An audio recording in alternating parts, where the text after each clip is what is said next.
So act వచ్చేసి ఏంటి, the dowry prohibition act 1961. Total sections ఎన్ని ఉన్నాయండి? Total 10 sections. టోటల్ 10 సెక్షన్స్ ఉన్నాయి. యాక్ట్ నెంబర్ వచ్చేసి 28 ఆఫ్ 1961. తెలుసు కదా మీకు యాక్ట్ నెంబర్ ఏంటి? యాక్ట్ నెంబర్ అంటే ఏంటి? సారీ, యాక్ట్ నెంబర్ అంటే ఏంటి? 1961 లో ఈ యాక్ట్ యొక్క నెంబర్ సార్ 28. సో ఎనాక్ట్మెంట్ ఎప్పుడు, యాక్ట్ ఎప్పుడు ఎనాక్ట్మెంట్ లోకి వచ్చింది? ఎనాక్ట్మెంట్ అంటే మనకు ప్రెసిడెంట్ అసెంట్ ఇచ్చిన డేట్ ని ఎనాక్ట్మెంట్ అంటాం, క్లియర్ కదా? ఎప్పుడు వచ్చింది ఎనాక్ట్మెంట్ లోకి? 28 May 1961. అండ్ ఎన్ఫోర్స్మెంట్ లోకి ఎప్పుడు వచ్చింది? ఇవన్నీ మీరు నోట్స్ లో రాసుకోవాలి. ఇవన్నీ ఎన్ఫోర్స్మెంట్ లోకి వచ్చేసి 1 July 1961 నుంచి వచ్చింది, క్లియర్ కదా? July, sir. సరే, First, sir. 1961 Okay, sir. Act తీసుకురావడం యొక్క పర్పస్ ఏంటంటే ఒక డౌరీని ఇవ్వడం కానీ తీసుకోవడం కానీ ప్రివెంట్ చేయడం కోసం ఈ యాక్ట్ తీసుకురావడం జరిగింది, క్లియర్ కదా? ఒక డౌరీని తీసుకోవడం, డౌరీ అనేది అది మూవబుల్ కావచ్చు, ఇమూవబుల్ కావచ్చు, వాల్యుబుల్ సెక్యూరిటీ కావచ్చు, ఏదైనా సరే ఆ డౌరీని తీసుకోవడం కానీ లేదా ఇవ్వడం కానీ ప్రొహిబిట్ చేయడానికి యాక్ట్ తీసుకురావడం జరిగింది, క్లియర్ కదా? Yes, sir. Act preamble, sorry, long title ఏంటి? యాక్ట్ యొక్క లాంగ్ టైటిల్ ఏంటి? An act to prohibit the giving or taking of dowry. Short title ఏంటి? Dowry Prohibition Act. The Dowry Prohibition Act 1961. It extends to whole of India, అవునా? Yes, sir. Whole of ఇండియాకి apply అవుతుంది ఇది. It shall come in, మనం ఇందాక చెప్పుకున్నాం కదా. Enforcement date ఏంటి? 1 July 1961, sir. ఎవరు నోటిఫై చేస్తారు? సెంట్రల్ గవర్నమెంట్ తనకు అఫీషియల్ గెజెట్ ద్వారా నోటిఫికేషన్ ఇస్తుంది, క్లియర్ కదా? సో డౌరీ డెఫినేషన్ అనేది ఇంపార్టెంట్. చూడండి డౌరీ అంటే ఏంటో. In this act dowry means any property or valuable security given or agree to be given either directly or indirectly. Dowry అంటే ఒక ప్రాపర్టీ, ఆ ప్రాపర్టీ ఏదన్నా అవ్వచ్చు కదా, మూవబుల్ ఆర్ ఇమ్మూవబుల్ ఏదన్నా అవ్వచ్చు కదా, Yes, sir. లేదా వాల్యుబుల్ సెక్యూరిటీ కూడా అవ్వచ్చు కదా. Yes, sir. అది ఇవ్వడం కానీ లేదా ఇస్తానని అగ్రి అవ్వడం కానీ, డైరెక్ట్ గా ఇవ్వచ్చు లేదా ఇండైరెక్ట్. అంటే ఫర్ ఎగ్జాంపుల్ ఇప్పుడు మ్యారేజ్ కాంట్రాక్టింగ్ పార్టీ ఉన్నారు, నేను ఇవ్వకుండా డైరెక్ట్ ఒక థర్డ్ పార్టీ అని ఇప్పించచ్చు, క్లియర్ కదా? అలా ఇచ్చినా కూడా డౌరీ అవుతుంది. ఎవరు ఇండైరెక్ట్లీగా by one party to marriage to other party. ఎవరికి ఇస్తున్నారు ఇక్కడ? ఎవరికి ఇస్తున్నారు? ఒక పార్టీ వాళ్ళు ఇంకో పార్టీ వారికి ఇస్తారు సార్. మ్యారేజ్ ఏ పార్టీ వాళ్ళు? మ్యారేజ్ చేసుకునే పార్టీ ఉంటుంది సార్. ఒక మ్యారేజ్ పార్టీ వాళ్ళు ఇంకో మ్యారేజ్ పార్టీ వాళ్ళు, లేదా by the parents of either party to the marriage or by any other person to either party to the marriage or to any other person. ఏమంటున్నాడు? Parties అన్ని ఇచ్చుకోవచ్చు, లేదా వాళ్ళ యొక్క పేరెంట్స్ అన్ని ఇవ్వచ్చు, లేదా వాళ్ళ తరపున ఇంకొక వేరే పర్సన్ ఎవరైనా కూడా ఒకరికి ఇంకొకరు ఇస్తున్నారు ఇక్కడ, అవునా? ఏమి ఇస్తున్నారు? ప్రాపర్టీ కానీ లేదా వాల్యుబుల్ సెక్యూరిటీ కానీ ఇచ్చినా లేదా ఇస్తానని అగ్రి అయినా డౌరీ ఉంటుంది, అవునా? దాన్ని డౌరీ అంటారు కదా. ఇంకో కండిషన్ ఏంది? ఆ డౌరీ ఎప్పుడు ఇచ్చి ఉండాలి? At are before or any time after the marriage. అంటే మ్యారేజ్ టైంలో అన్ని ఇవ్వాలి, మ్యారేజ్ కి ముందని ఇవ్వచ్చు, మ్యారేజ్ తర్వాత అయినా ఎప్పుడైనా ఇవ్వచ్చు. ఎప్పుడు ఇచ్చినా కూడా అదేమవుతుంది? Dowry అవుతుంది. బట్ ఇచ్చేది ఎందుకోసం ఇస్తున్నారు? మ్యారేజ్ కనెక్షన్ గా ఇస్తున్నారు, అవునా? అది మ్యారేజ్ కాకముందుకు ఇచ్చినా సరే, లేదా మ్యారేజ్ టైంలో ఇచ్చినా సరే, లేదా మ్యారేజ్ అయిన తర్వాత ఇచ్చినా సరే, బట్ ఇచ్చే పర్పస్ ఏంటి? మ్యారేజ్ కోసం ఇస్తున్నారు, క్లియర్ కదా? అయితే ఇందులో డవర్ అనేది ఇంక్లూడ్ కాదు. డవర్ ఏదైతే ముస్లింలో మనం డవర్ అంటామో అది దీంట్లో రాదు. డౌరీ వేరు, డవర్ వేరు. ఈ డవర్ అనేది ఈ డౌరీలో ఇంక్లూడ్ కాదు. డవర్ అంటే పర్సనల్ లా, ఆ ముస్లిం పర్సనల్ లా ప్రకారం ఏమంటారు? ముస్లిం పర్సనల్ లా ప్రకారం మెయింటెనెన్స్ కింద డవర్ ఇప్పిస్తారు, అది వేరు, క్లియర్ కదా? ఆ డవర్ అనేది ఇందులో రాదు, క్లియర్ కదా? డౌట్ ఏమనుందా? Any doubts? ముస్లిం లాలో మనం ఏదైతే డవర్ కానీ మెహర్ కానీ అంటున్నామో ఆ డవర్ అనేది ఈ డౌరీ కాదు, అందులో ఇంక్లూడ్ అవ్వదు. క్లియర్ కదా? Clear. ద ఎక్స్ప్రెషన్ వాల్యుబుల్ సెక్యూరిటీకి మనకు సెక్షన్ ఐపీసీ 30లో ఏదైతే చెప్పారో సేమ్ మీనింగ్ ఇక్కడ కూడా అప్లై అవుతుందని చెప్తున్నాను. క్లియర్ కదా? Yes sir. చెప్పండి, వాల్యుబుల్ సెక్యూరిటీ అంటే ఏంటి?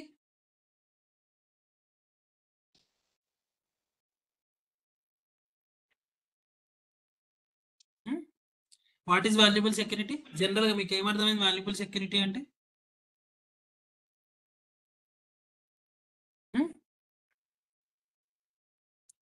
Check valuable security, cheque valuable security 100 rupees note. సరే, చెప్పండి సార్. చెక్ వాల్యుబుల్ సెక్యూరిటీ అయినా 100 రూపీస్ నోట్ ఒక వాల్యుబుల్ సెక్యూరిటీ అయినా లేదా ఒక డాక్యుమెంట్ వాల్యుబుల్ సెక్యూరిటీ అయినా? అవును సార్. క్లియర్ కదా? వాల్యుబుల్ సెక్యూరిటీ అంటే అర్థమైంది కదా? Penalty for giving or taking dowry, ఇక్కడ సెక్షన్ 3లో ఇవ్వడం తీసుకోవడం మాత్రమే చెప్పినప్పటికీ మనం సెక్షన్ లోపల చదివితే అబేట్మెంట్ కూడా పనిష్మెంట్ ఉంది. ఇప్పుడు చూడండి, if any person after the commencement of this act, ఈ యాక్ట్ వచ్చిన తర్వాత ఎవరైనా ఒక పర్సన్ డౌరీ ఇచ్చినా గానీ తీసుకున్నా గానీ లేదా ఇవ్వడానికి కానీ తీసుకునడానికి కానీ అబేట్ చేసినా కానీ ఎంకరేజ్ చేసినా కానీ ఈ shall be punishable with imprisonment for a term which shall not be less than 5 years and with a fine which shall not be less than 15,000 rupees or the amount of value of such dowry whichever is more. ఏమంటున్నాడు? Punishment ఎంత అంటున్నాడు? Dowry ఒకవేళ ఇచ్చినా గానీ తీసుకున్నా గానీ లేదా ఎవరైనా అబేట్ చేసినా గానీ దీనికి పనిష్మెంట్ ఎంత అంటున్నాడు? 5 years ఫైన్ కదా, అబౌవ్ 5 years కదా, అబౌవ్ 5 years అండ్ ఫైన్ వచ్చేసి నాట్ లెస్ దెన్ 15,000 సార్. 15,000 అని ఉండొచ్చు, లేదా ఒకవేళ ఈ డౌరీ వాల్యూ ఎక్కువ ఉంది, ఇప్పుడు డౌరీ అనేది 1 crore ఇచ్చారు, అప్పుడు ఫైన్ ఎంత ఉంటుంది? 1 crore ఉంటుంది. Yes, sir. Which ever is more అన్నాడు కదా. Yes, sir. Yes, sir. Dowry ఎక్కువ ఉంటే డౌరీ ఉంటుంది, లేదంటే డౌరీ తక్కువ ఉంటే 50,000. Next, provided that the court may for adequate and special reasons to be recorded in judgment impose sentence of imprisonment for term less than 5 years. Even 5 years కన్నా తక్కువ కూడా punishment ఇవ్వచ్చు, బట్ అప్పుడు ఏం చేయాలి? జడ్జ్మెంట్ లో రీజన్స్ అనేది specify చేయాలి కోర్టు. క్లియర్ కదా? ప్రొవిజనల్ లో. Okay sir. నథింగ్ సరే, నో ప్రాబ్లం సార్. ప్రొవిజన్ లో ఉంది కదా sir. nothing in subsection 1 shall apply to or in relation to presents which are given at the time of marriage to the bride. ఈ section ఏదైతే చెప్తున్నామో 3లో అది ఈ కింద చెప్పిన కండిషన్స్ లో వీటికి అప్లై అవ్వదు. ఏంటి? మ్యారేజ్ టైంలో ఏవైతే ప్రజెంట్ చేశారో ఎవరికి, బ్రైడ్కి కానీ బ్రైడ్ గ్రూమ్ కానీ, వాటికి ఈ సెక్షన్ అప్లై అవ్వదు.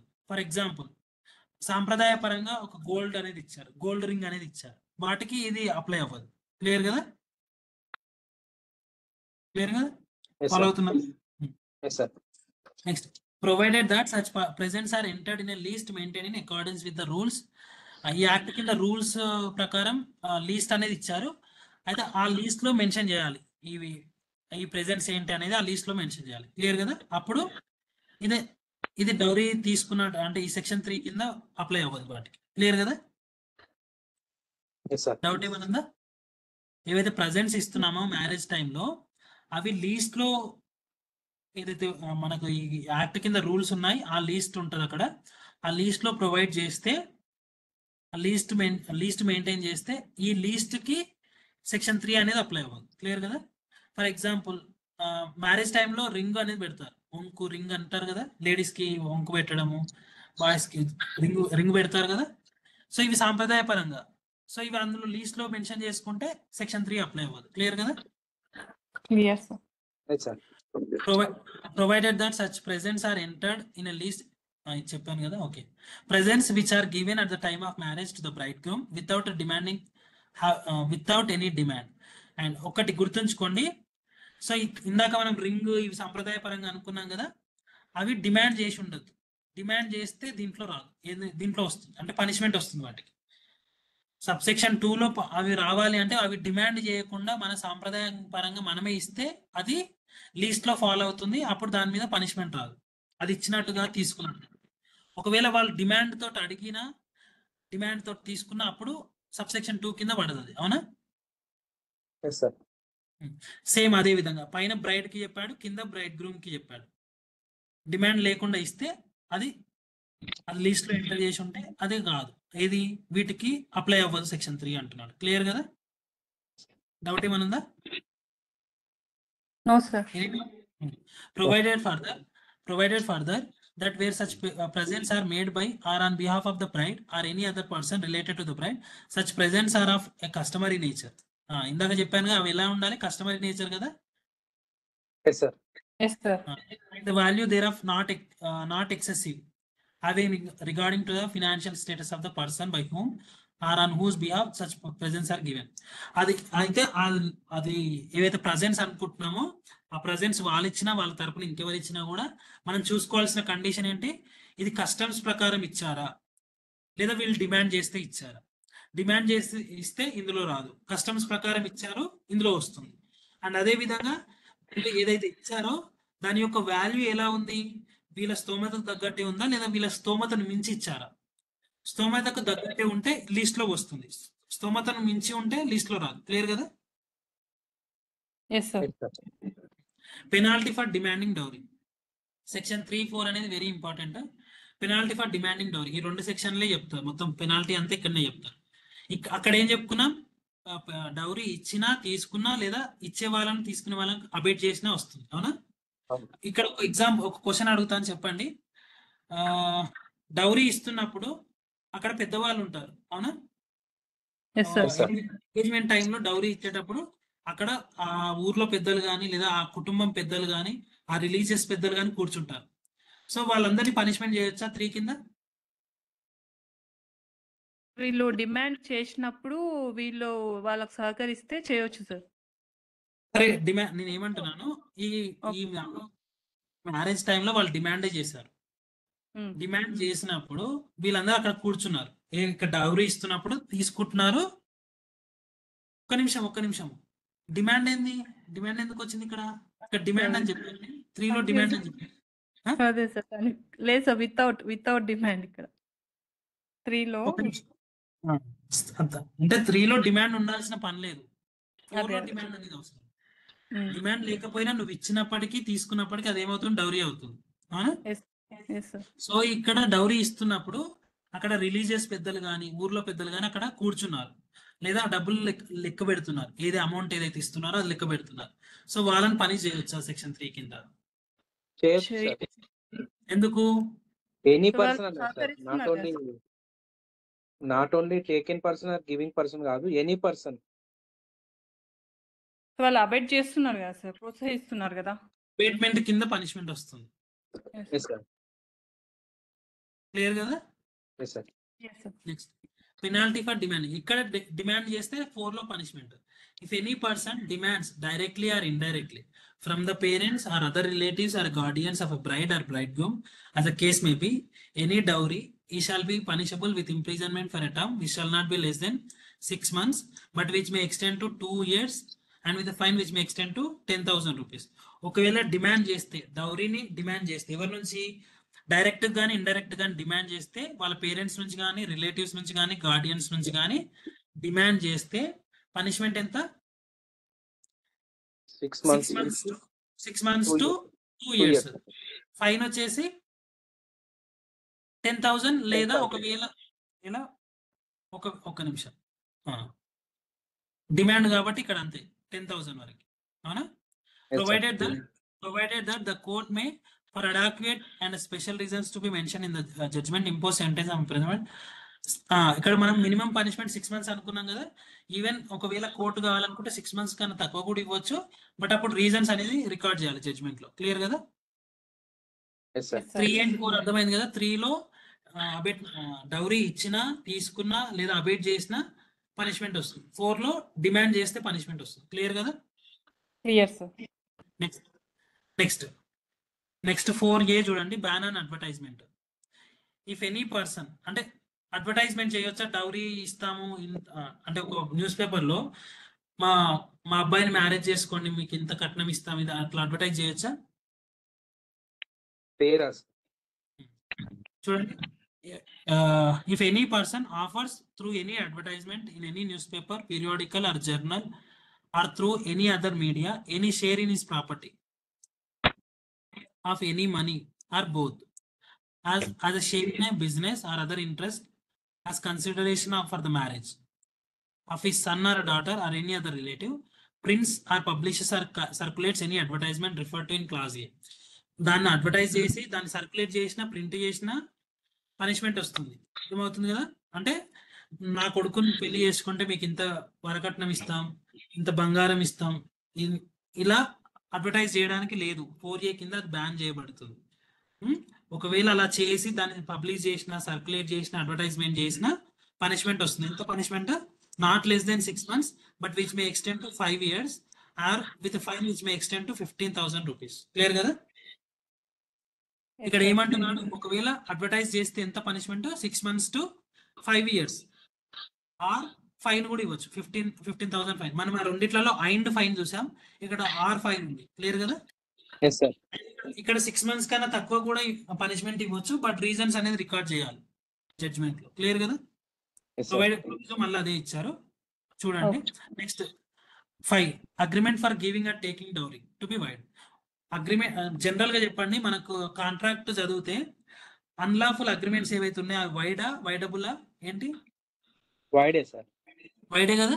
సో మరి ఇది డౌరీని తీసుకోవడము, ఇవ్వడము అనేది అన్లాఫుల్, లాకి ఎగనెస్ట్ గానే ఉంది, అన్లాఫులే కదా? సో ఇది ఏమవుతుంది? వైడే అవుతుంది కదా? సెక్షన్ 5 లో చెప్పాడు అది. ఫర్ ఎగ్జాంపుల్ డౌరీ ఇచ్చారు, సెక్షన్ 3 కింద డౌరీ ఇచ్చారు. డౌరీ ఇచ్చినప్పుడు అయితే ఇక్కడ మనం ఏమనుకున్నాం? అతను డైరెక్ట్ అని ఇవ్వచ్చు, ఇండైరెక్ట్ అని ఇవ్వచ్చు అనుకున్నాం కదా? సో డౌరీ ఇండైరెక్ట్ ఇచ్చారు అనుకుందాం. సో డౌరీ తీసుకున్న పర్సన్ ఆ ప్రాపర్టీని ఏం చేయాలి, ఎవరికి ఇవ్వాలి అనేది 6 లో చెప్తారు. చూడండి, ఇండైరెక్ట్ ఇచ్చినా, డైరెక్ట్ ఇచ్చినా. ఫర్ ఎగ్జాంపుల్ ఇక్కడ బ్రైడ్ అంటే పెళ్లి కొడుకు ఏం చేశాడు? డౌరీ తీసుకున్నాడు. పెళ్లి కొడుకు తీసుకున్నాడు డౌరీ. సో ప్రాపర్టీ ఎవరి కస్టడీలో ఉంది? ఇప్పుడు పెళ్లి కొడుకు కస్టడీలో ఉంది. బట్ ప్రాపర్టీ ఎవరిది? అది ఎవరి కోసం ఇచ్చారు? పెళ్లి కూతురు కోసం ఇచ్చారు వాళ్ళ పేరెంట్స్. బట్ ప్రాపర్టీ కస్టడీలో ఉన్నది పెళ్లి కొడుకు దగ్గర. అవునా? 6 ఏం చెప్తుంది? 6 ఏం చెప్తుంది? అది ఎవరికి ఇవ్వాలి ఏంటనేది 6 చెప్తుంది. చూడండి, where any dowry is received by any person other than the woman in connection with whose marriage it is. అంటే ఉమెన్ కి ఇవ్వకుండా వేరే వాళ్ళకి ఎవరికైనా ఇచ్చారు. ఎవరికి? ఆ ఉమెన్ ఎవరు? మ్యారేజ్ అంటే పెళ్లి కూతురే కదా? పెళ్లి కూతురు కాకుండా ఆ డౌరీ వేరే పర్సన్ కి ఎవరికైనా ఇచ్చారు. ఇమీడియట్ గా the person shall transfer it to the woman. ఏం చేయమంటున్నారు? ఆ పర్సన్ ఏం చేయాలి? ఆ డౌరీని ఉమెన్ కి ట్రాన్స్ఫర్ చేయాలి. సో ఇక్కడ ట్రాన్స్ఫర్ చేయమంటున్నారు, అక్కడ పనిష్మెంట్ చేయమంటున్నారు. ఆ రెండింటికి డిఫరెన్స్ ఏమైనా అర్థం అవుతుందా? కన్ఫ్యూజ్ అవుతున్నారా? 3 కి 4 కి అండ్ 6 కి చెప్పండి. అంటే వీళ్ళు డిమాండ్ చేయకుండా వాళ్ళు ఆ అబ్బాయికి ఇచ్చినట్లయితే ఇక్కడ ట్రాన్స్ఫర్ అమ్మాయికి చేయండి అని చెప్పేసి అంటున్నారు. ఈవెన్ డిమాండ్ తో వచ్చినా సరే ఏంటి అంటే పనిష్మెంట్ అంటున్నా సార్. అంటే ఇక్కడ నేను చెప్తాను చూడండి, వాళ్ళు తీసుకున్న వాళ్ళకి, ఇచ్చిన వాళ్ళకి 3 లో కంపల్సరీ పనిష్మెంట్ ఉంటుంది. అవునా? అండ్ 4 లో డిమాండ్ చేసిన వాళ్ళకి కూడా కంపల్సరీ పనిష్మెంట్ ఉంటుంది. అయినప్పటికీ ఆ ప్రాపర్టీ అనేది వాళ్ళ దగ్గర ఉంది కాబట్టి 6 కింద వీళ్ళకి ఇచ్చేయాలి. పనిష్మెంట్ వచ్చినప్పటికీ వీళ్ళకి ఇచ్చేయాలి. క్లియర్ కదా? ఒకవేళ ఈ ప్రాపర్టీ ఈ ఉమెన్ కి, పెళ్లి కూతురికి ఇవ్వకపోతే 6 కింద మళ్ళీ వాళ్ళకి పనిష్మెంట్ వస్తుంది. దాని మీద కూడా మళ్ళీ పనిష్మెంట్ వస్తుంది. The dowry was received before marriage within 3 months after the date of marriage. ఒకవేళ మనం ఏమనుకున్నాం? డౌరీ అనేది బిఫోర్ మ్యారేజ్ ఇవ్వచ్చు, at the time of marriage ఇవ్వచ్చు, ఆఫ్టర్ ద మ్యారేజ్ ఇవ్వచ్చు అనుకున్నాం కదా? అవునా? ఒకవేళ మ్యారేజ్ కి ముందు వచ్చింది, ఆ డౌరీ మ్యారేజ్ కి ముందు ఇచ్చారు, అప్పుడు ఏం చేయాలి? వితిన్ 3 months లో అమ్మాయికి ఇచ్చేయాలి. క్లియర్ కదా? ఎప్పటి నుంచి? మ్యారేజ్ అయిన 3 months నుంచి. ఆమెకి ఇచ్చేయాలి. క్లియర్ కదా? Yes, sir. ఎప్పుడు బిఫోర్ మ్యారేజ్ అయితే మ్యారేజ్ అయిన టైం నుంచి 3 months లోపల అమ్మాయికి ఇచ్చేయాలి. నెక్స్ట్ ఇప్పుడు dowry was received at the time of marriage or after the marriage, లేదా డౌరీ అనేది మ్యారేజ్ టైంలో ఇచ్చారు లేదా మ్యారేజ్ అయిన తర్వాత ఇచ్చారు. అప్పుడేంది డౌరీ ఎప్పుడైతే వచ్చిందో అప్పటి నుంచి 3 months లోపల అమ్మాయికి ఇచ్చారు. క్లియర్ కదా? Yes, sir. 3 months after the date of receipt or if the dowry was received when the woman was a minor. ఒకవేళ ఈ డౌరీ అంటే చైల్డ్ మ్యారేజెస్ కూడా అవుతాయి కదా. సో అలాంటి సిచ్యువేషన్ చైల్డ్ మ్యారేజ్ సిచ్యువేషన్ లో ఈ చైల్డ్ ఎవరైతే మ్యారీడ్ గర్ల్ ఉందో ఆ మైనర్ ఉంది అనుకుందాం. మైనర్ ఉన్నప్పుడు if the dowry was received when the woman was a minor, ఆ మైనర్ ఉన్నప్పుడు ఆ డౌరీ వచ్చింది. అప్పుడు ఏం చేయాలి? ఆమె 18 years వచ్చినాక ఇమీడియట్లీ 3 months లోపల ఇచ్చేయాలి. క్లియర్ కదా? అమ్మాయికి ఇచ్చేయాలి. And pending such transfer shall hold it in trust for the benefit of woman. ఏమంటున్నాడు? ఒకవేళ ఆ ట్రాన్స్ఫర్ అనేది జరగకపోతే వాళ్ళు ట్రస్ట్ కింద ఉన్నట్టుగా భావించాలి. క్లియర్ కదా? ఇక్కడ ఈ కేసులో అవునా? ఎందుకు? ఆ అమ్మాయి మైనర్ కదా. 3 years ఇప్పుడు ఫర్ ఎగ్జాంపుల్ 16 years ఉంది. ఇప్పుడు అమ్మాయికి ఇవ్వలేము అంటే 2 years ట్రస్ట్ కిందనే ఉండాలి కదా వీళ్ళు. అవునా? నెక్స్ట్ చూడండి సబ్సెక్షన్ 2 ఏం చెప్తున్నా. ఇది ఏదైతే చదువుకుంటున్నామో ఇది సి గురించి చదువుకుంటాం. నెక్స్ట్ చూడండి. If any person fails to transfer any property as required by subsection 1 within the time limit specified there or as required by subsection 3 he shall be punishable. ఏమంటున్నాడు? he shall be punishable with imprisonment for a term which shall not be less than 6 months but which may extend to 2 years or with fine which may extend to which shall not be less than 5,000 rupees or which may extend to 10,000 rupees or with both. ఏమంటున్నాడు? ఒకవేళ ఆ property ఏదైతే అమ్మాయికి ఇవ్వలేరు, మనం subsection 1 చెప్పుకున్నట్టుగా ఆ అమ్మాయికి హ్యాండ్ ఓవర్ చేయలేరు, వాళ్ళకి పనిష్మెంట్ వస్తుంది. ఎంత పనిష్మెంట్? ఎంత? 6 months to 1 year కదా, 6 months to 2 years కదా, లేదా ఫైన్ వచ్చేసి 5,000 నుంచి 10,000 వరకు ఎంత ఇవ్వచ్చు. అవునా? Yes, sir. లేదా రెండు కలిపి ఇవ్వచ్చు.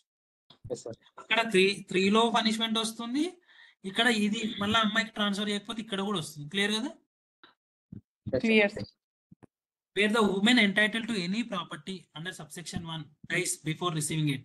ఒకవేళ సబ్సెక్షన్ 1 కింద ఉమెన్ కి ఇవ్వాల్సిన ప్రాపర్టీ ఇవ్వక ముందే, ఆమెకి రాకముందుకే చనిపోయింది ఆమె, అప్పుడు ఆ ప్రాపర్టీని ఎవరికి ఇవ్వాలి? ఆ డౌరీని ఎవరికి ఇవ్వాలి? వాళ్ళ యొక్క లీగల్ ఎయిడ్స్ కి ఇవ్వాలి. The heirs of the woman shall be entitled to claim it from the person holding it for the time being, provided that where such woman dies within 7 years of marriage, otherwise then due natural cause such property shall. ఒకవేళ within 7, general గా 3లో ఏం చెప్తున్నాడు? General గా ఆమె okay అంటే general section 3 కింద ఏం చెప్తున్నాడు? ఒకవేళ ఉమెన్ డౌరీ ఈ సెక్షన్ కింద ప్రాపర్టీ ఏదైతే డౌరీ ఉందో అది ఆమెకు రావాలి, బట్ ఆమె తీసుకోకముందుకే చనిపోయింది. అప్పుడు ఏం చేయాలి? వాళ్ళ లీగల్ ఎయిడ్స్ ఎవరైతే ఉంటారో వాళ్ళకి ఇవ్వాలి, జనరల్ గా చెప్తున్నారు. బట్ ఇన్ కేస్ ఒకవేళ ఈ ఉమెన్ మ్యారేజ్ అయిన విత్ ఇన్ 7 years లోపే చనిపోయింది, న్యాచురల్ గా కాకుండా డౌరీ డెత్ లాంటిది కేసెస్, సూసైడ్ ఇలాంటిది అనుకుందాం, 7 years లో చనిపోయింది, మ్యారేజ్ అయిన 7 years లో చనిపోయింది, అప్పుడు ఎవరికి ఇవ్వాలి? తనకు చిల్డ్రన్ లేకపోతే వాళ్ళ యొక్క పేరెంట్స్ కి ఇవ్వాలి. క్లియర్ కదా? Yes, sir. చిల్డ్రన్స్ లేకపోతే పేరెంట్స్ కి ఇవ్వాలి. ఒకవేళ చిల్డ్రన్ ఉంటే ఆ చిల్డ్రన్ కి ట్రాన్స్ఫర్ చేయాలి. అండ్ చిల్డ్రన్ కి ట్రాన్స్ఫర్ చేసినప్పుడు మళ్ళీ ట్రస్ట్ ని పెట్టుకోవాలి. క్లియర్ కదా? అప్పుడు ఆ ట్రస్టీ ఇతను ట్రస్టీగానే ఉంటాడు, ట్రాన్స్ఫర్ చేసినప్పుడు ట్రస్టీగానే ఉంటాడు. క్లియర్ కదా? Yes, sir. Clear. Where a person convicted under subsection 2 for failure to transfer any property as required by subsection 1 or subsection 3 has not before his conviction under that subsection transfer such property to the woman entitled thereto, or as case may be her heirs, parents or children, the court shall, in addition to awarding punishment under that subsection, direct by order in writing that person shall transfer the property to such woman or as the case may be heirs, parents or children within such period as may be specified in the order, and if such person fails to comply with the directions within a period of so specified, an amount equal to the value of the property may be recovered from him as if it were a fine imposed by such court and paid to such woman as the case may be AIDS parents of children. అంటే ఏమంటున్నాడు, subsection 1 కింద కానీ subsection 3 కింద కానీ ఒకవేళ fail అయ్యాడు, వాడు property transfer చేయలేడు, పనిష్మెంట్ వస్తుంది, యాజ్ ఇట్ ఈస్ గా పనిష్మెంట్ వస్తుంది.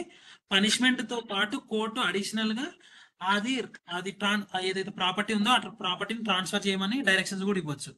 అలా చేసినాక కూడా ప్రాపర్టీని ట్రాన్స్ఫర్ చేయకపోతే అతని నుంచి ఫైన్ ని రికవర్ చేసుకొని, ఎంత ఫైన్, ఆ ప్రాపర్టీ ఏదైతే తన దగ్గర ఉందో దానికి ఈక్వల్ గా ఏదైతే ఉంటుందో ఆ ఫైన్ ని రికవర్ చేసుకొని ఆ ఫైన్ ని అమ్మాయికి ఇప్పిస్తారు. క్లియర్ కదా?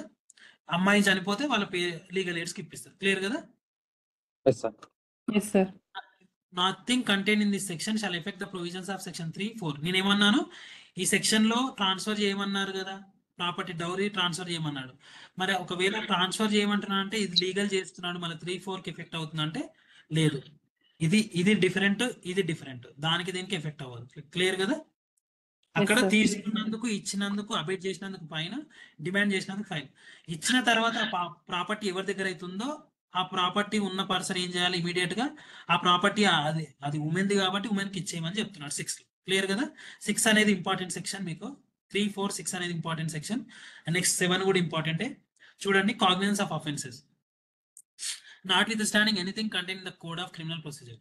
సిఆర్పిసిలో ఏం చెప్పినప్పటికీ, సిఆర్పిసిలో ఒకవేళ ఆ ట్రయల్స్ అనేది వేరే కోర్టు చేయాలన్నా అది పక్కన పెట్టేసి ఈ యాక్ట్ ప్రకారం no court inferior to the magistrate of metropolitan magistrate or magistrate of first class shall try any offence under this act. ఎవరు ట్రై చేయాలి? Judicial magistrate of first class కన్నా తక్కువ ఉన్న వాళ్ళు ట్రై చేయొచ్చా? సెకండ్ క్లాస్ మెజిస్ట్రేట్ ట్రై చేయొచ్చా? No sir.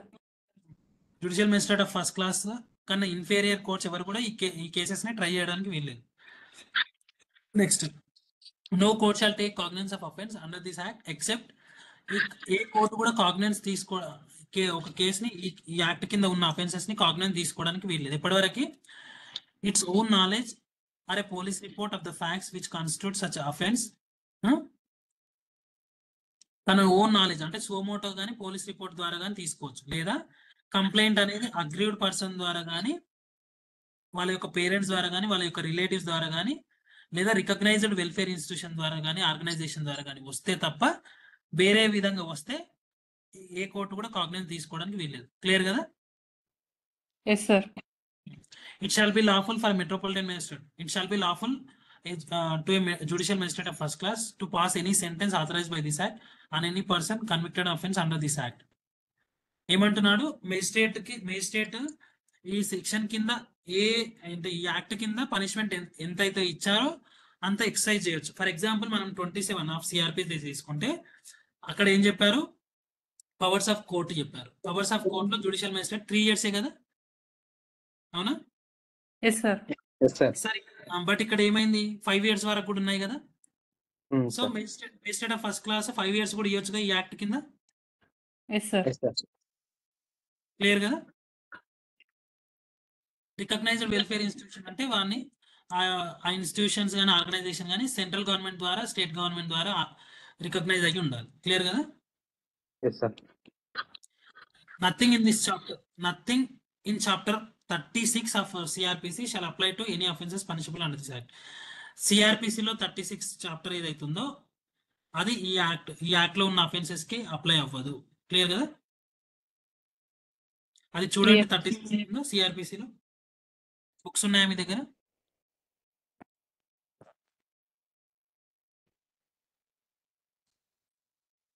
చూసి చెప్పండి. Next, not with standing anything contain in any law for the time being in force, a statement made by the person aggrieved by the offense shall not subject to such person to prosecution under this act. ఏమంటున్నాడు, not with standing anything contain in any law for the time being in force, a statement made by the person aggrieved by the offense shall not subject to such person to prosecute under this act. ఒకవేళ offender అంటే ఎవరికి against అయితే ఒక offence జరిగిందో అతను aggrieved person కదా, aggrieved person ఏదైతే statement ఇచ్చాడో ఆ స్టేట్మెంట్ ని బేస్ చేసుకొని ఇతను ప్రాసిక్యూషన్ చేయొచ్చా ఈ యాక్ట్ కింద? ఇది ఎందుకు ఇచ్చారు జనరల్ గా చెప్తాను. ఇక్కడ మనం సెక్షన్ 3 కింద ఏమన్నా ఇచ్చినా తీసుకున్న పనిష్మెంట్ అన్నాం కదా. ఫర్ ఎగ్జాంపుల్ సెక్షన్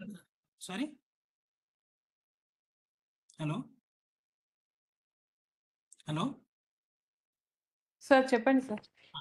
మనం సెక్షన్ 3 కింద ఏమన్నాం? ఇచ్చినా తీసుకున్నా అబేట్ చేసిన పనిష్మెంట్ అనుకున్నాం కదా. But Yes, sir. But but 4 లో వచ్చేసి డిమాండ్ కూడా ఉంది కదా. Demand Yes, sir. మేరకు వాళ్ళు డిమాండ్ చేసినందుకు నేను ఇచ్చాను. ఇవ్వడం కూడా తప్పే కదా జనరల్ గా, అవునా? అవును జనరల్ గా అవును 3 ప్రకారం ఇవ్వడం కూడా తప్పే. బట్ నేను డిమాండ్ చేసినందుకు ఇచ్చాను. సో నేను కోర్టులో వచ్చేసి అతను డిమాండ్ చేశాడు, నేను ఇచ్చాను అని చెప్పాను. సో ఇచ్చాను అని చెప్పాను కాబట్టి నన్ను ప్రాసిక్యూట్ చేయొచ్చా మళ్ళీ ఈ కేసులో?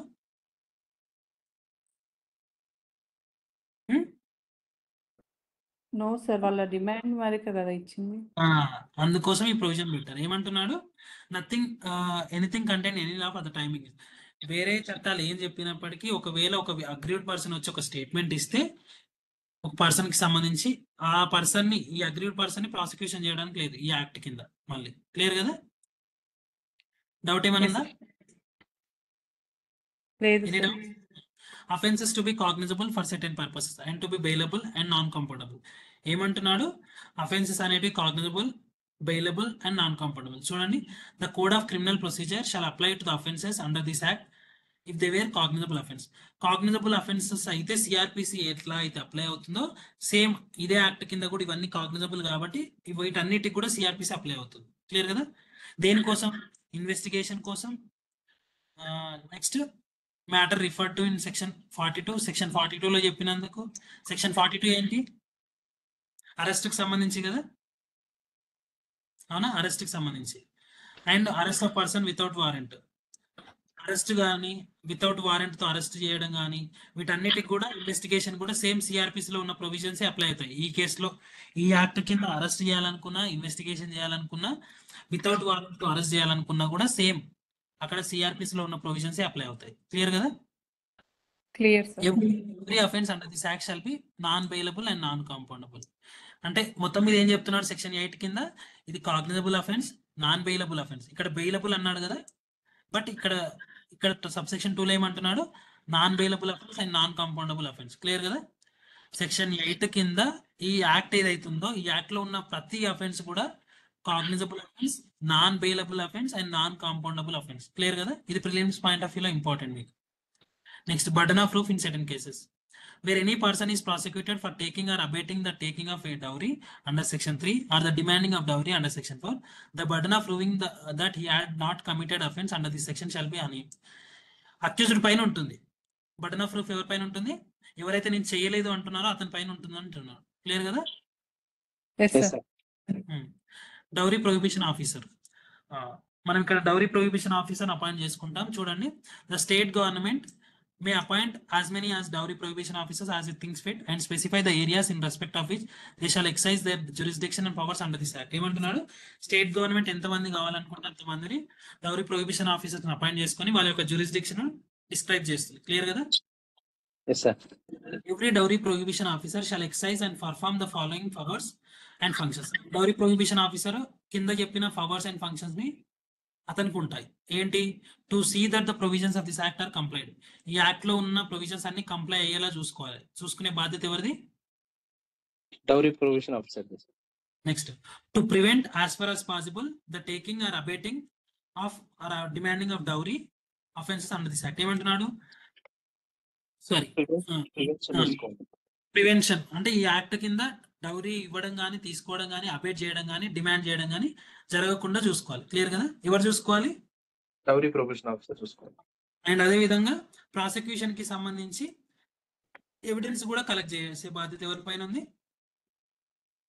Dowry provision officer ఉంటుంది. Next, to perform such additional functions. ఒకవేళ స్టేట్ గవర్నమెంట్ అడిషనల్ ఫంక్షన్స్ ఏమైనా అసైన్ చేస్తే ఆ అడిషనల్ ఫంక్షన్స్ కూడా చేయాలి. క్లియర్ కదా? Yes, sir.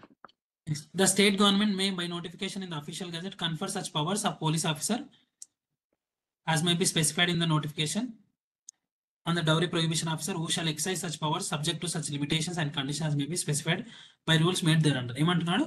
స్టేట్ గవర్నమెంట్ కావాలనుకుంటే ఆ పోలీస్ ఆఫీసర్ పవర్ ఏవైతే ఉంటాయో ఆ పోలీస్ ఆఫీసర్స్ పవర్స్ ఈ ప్రొహిబిషన్ ఆఫీసర్ కూడా అసైన్ చేస్తుంది. అండ్ ఎట్లా అసైన్ చేస్తుంది? Subject to limitations and conditions తో. క్లియర్ కదా? Yes, sir. అప్పుడు అతను ఆ పవర్స్ ఏవైతే అసైన్ చేశారో సేమ్ ఆ పవర్స్ ఎంజాయ్ చేస్తాడు, subject to limitation and condition. Clear కదా? Yes, sir. The state government may, for the purpose of advising and assisting dowry prohibition officer in the effective performance of their functions under this act, appoint advisory board. So ఇక్కడ కూడా ఏం చేస్తుంది state government advisory board ని appoint చేస్తుంది, consisting of not more than 5 social welfare workers. ఎక్కడ చూసుకున్నాం ఇందాక advisory board moral traffic లో చూసుకున్నాము. అక్కడ స్పెషల్ పోలీస్ ఆఫీసర్ కి అసిస్ట్ చేయడానికి ఉన్నారు కదా అడ్వైజరీ బోర్డు, అక్కడ కూడా ఉంది కదా. Yes, sir. సేమ్ అదే విధంగా ఇక్కడ కూడా ఒక అడ్వైజరీ బోర్డు కావాలనుకుంటే స్టేట్ గవర్నమెంట్ అపాయింట్ చేసి వీళ్ళకి అసిస్టెంట్ పెడుతుంది. క్లియర్ కదా. Yes, sir. Next power to make rules. The central government rules ఎవరు చేస్తున్నారు ఇక్కడ ఈ యాక్ట్ ని? ఇది సెంట్రల్ యాక్ట్ Central కాబట్టి government. సెంట్రల్ గవర్నమెంట్ చేస్తుంది. The central government May by notification in the official gazette make rules for carrying out the purpose of this act. దేనికోసం? The form rules ఏ దానికోసం చేస్తున్నారు? Form and manner in which and the persons by whom A least of presents. Least of present మనం చెప్పుకున్నాం కదా subsection 3 లో. Least of presents ఏవైతే ఉన్నాయో అవి 3 కింద రావు అని చెప్పి 3(1) కింద రావు అనుకున్నాం కదా, వాటికి పనిష్మెంట్ లేదు కదా. Yes, sir. ఆ లీస్ట్ ప్రిపేర్ చేసేది సెంట్రల్ గవర్నమెంటే. పర్సన్స్ ఎవరు అనేది కూడా అంటే ఈ ఫామ్ మేనరు ఇదంతా కూడా రూల్స్, దీనికి సంబంధించిన రూల్స్ అంతా ఎవరు చేస్తున్నారు? Central government. అదే విధంగా ఈ యాక్ట్ కింద ఏదైతే పాలసీస్ ఉంటాయో వాటిని కోఆర్డినేషన్ అంటే బెటర్ కోఆర్డినేషన్ జరగడం కోసం కూడా అడ్మినిస్ట్రేషన్, ఈ యాక్ట్ యొక్క అడ్మినిస్ట్రేషన్ మంచిగా సాఫీగా సాగడానికి దానికి సంబంధించిన పాలసీస్ కూడా తీసుకురావచ్చు, రూల్స్ మేక్ చేయొచ్చు. క్లియర్ కదా. అండ్ సింపుల్ గా ఒకవేళ రూల్ రెడీ అయినాక ఏం చేస్తాం? సెంట్రల్ గవర్నమెంట్ కాబట్టి ఇక్కడ పెడతాం, పార్లమెంట్ లో పెడతాం. పార్లమెంట్ రెండు హౌస్ లో పెడతాం. అవునా అవునా. బట్ ఆ హౌస్ లో సారీ చెప్పండి సార్. ఇది సెంట్రల్ యాక్ట్ కాబట్టి ఏం చేస్తున్నాం? ఒక రూల్ పాస్ చేసినప్పుడు ఆ పాస్ అంటే రూల్ ఒక తీసుకొస్తున్నప్పుడు ఆ రూల్ ఏం చేస్తాం? ఇమీడియట్ గా హౌస్ లో ప్రజెంట్ చేస్తాం. సెంట్రల్ యాక్ట్ కాబట్టి పార్లమెంట్ హౌస్ లో ప్రజెంట్ చేస్తాం. ప్రజెంట్ చేసినప్పుడు ఆ ప్రజెంట్ అనేది అది అంటే దానిపైన డిసిషన్ ఎప్పటిలోపు రావాలి? విత్ ఇన్ 30 days లోపు రావాలి. ఒకవేళ సెషన్ అనేది ఫర్ ఎగ్జాంపుల్ ఆల్రెడీ ఆల్మోస్ట్ అయిపోయింది, లాస్ట్ 2 days ఉంది, లాస్ట్ 2 days లో పెట్టాం ఏది రూల్ ని ఇంట్రడ్యూస్ చేసాం పార్లమెంట్ హౌస్ లో. అప్పుడు 30 days ఎట్లా కౌంట్ చేయాలి? నెక్స్ట్ సక్సెసివ్ సెషన్ లో ఆ 30 days ని కలుపుకోవాలి. ఈ 2 అయిపోయినాయి కదా, 2 మైనస్ చేస్తే ఎన్ని ఉంటాయి? ఇంకా 28. ఆ 28 ఈ 2 ఇలా కలుపుకొని మొత్తం కంప్లీట్ గా 30 days లో హౌస్ లో పెట్టి దానిపైన అబ్జెక్షన్స్ అన్ని విన్న తర్వాత ఏదైతే రూల్ ఫైనలైజ్ అవుతుందో దాని అమెండ్ అదంతా చేసినాక ఫైనలైజ్ అయినాక దాన్ని గెజెట్ ద్వారా పబ్లిష్ చేస్తాం. క్లియర్ కదా. క్లియర్ Yes, కదా. sir. Clear, sir. Power of state government to make rules. So ఇక్కడ స్టేట్ గవర్నమెంట్ కూడా రూల్స్ చేసుకోవచ్చు. ఎందుకు ఇది కాంకరెంట్ లిస్టా లేదంటే స్టేట్ లిస్టా యూనియన్ లిస్టా? కాంకరెంట్ లిస్ట్ కాబట్టి స్టేట్ గవర్నమెంట్ కూడా పవర్స్ ఇచ్చారు దేనికి? రూల్స్ చేసుకోవడానికి. ఆ రూల్స్ ఏం చేసుకోవచ్చు చూడండి. స్టేట్ గవర్నమెంట్ కూడా రూల్ చేసుకోవచ్చు ఏ విషయంలో? Additional functions to perform dowry prohibition officer. అయితే మనం ఇందాక చదువుకున్నాం డౌరీ ప్రొహిబిషన్ ఆఫీసర్స్ యొక్క ఫంక్షన్స్. అవునా. అడిషనల్ ఫంక్షన్స్ ఏమైనా ఉంటే కూడా అవి అసైన్ చేస్తే అవి కూడా చేయాలనుకున్నాం కదా. సో వాటికి సంబంధించి రూల్స్ కూడా చేస్తారు. ఎవరు చేస్తారు ఇక్కడ? State government, sir. అదే విధంగా మనం పోలీస్ యొక్క పవర్స్ కూడా ఎక్సైజ్ చేయొచ్చు, స్టేట్ గవర్నమెంట్ ఇస్తుంది అన్నాం. Subject to limitations and conditions అన్నాం. ఆ లిమిటేషన్స్ కండిషన్స్ ఏంటి అనేది కూడా దానికి సంబంధించి రూల్స్ కూడా చేసుకోవచ్చు స్టేట్ గవర్నమెంట్. అవునా. Yes, sir. సేమ్ మళ్ళీ ఈ రూల్ తీసుకొచ్చినప్పుడు ఇమీడియట్ గా ఏం చేయాలి? హౌస్ లో స్టేట్ లెజిస్లేచర్ లో ప్రజెంట్ చేయాలి బిల్లుని. క్లియర్ కదా. యాక్ట్ అనేది అయిపోయింది. క్లియర్ కదా. అర్థమైంది కదా. అర్థమైంది సార్. బ్రేక్ తీసుకోండి. నెక్స్ట్ సెషన్ ఎప్పుడు చెప్పుకుందాం?